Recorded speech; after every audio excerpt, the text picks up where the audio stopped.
This is a layered kind of process.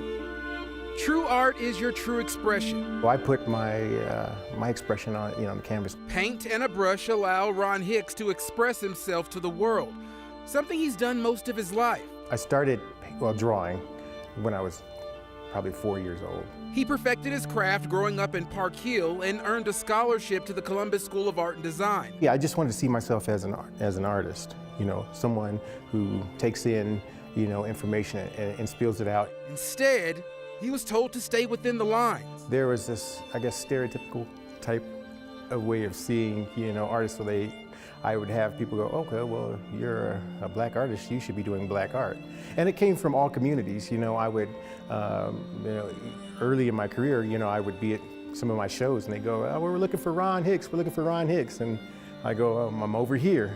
And then they would see my work and then they would go, I was expecting somebody with a beard and old, and it's you. Traditional art first as a baseline, that evolved to this. I would start to do things like discover what visual elements were in common with some of the paintings that were more realistic versus some that were more abstract. So there's color, shape, value, edges, texture, all of that these disciplines have in common. Channeling struggles from his past. I've experienced some profiling. I would get pulled over, cars searched, handcuffed, guns drawn. And now putting those on a canvas. So those experiences sort of, take its toll on you after a while, and you even though you want to compartmentalize, art has always been a way for me to, get away.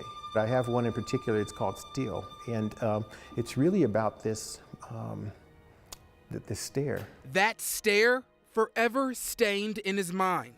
I hate to say it like this, but if you've ever been pulled over and told to get out of your car, walk in the middle of traffic, with your back turned to, people.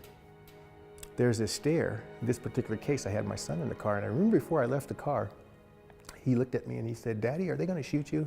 And I looked at my son and I said, I hope not.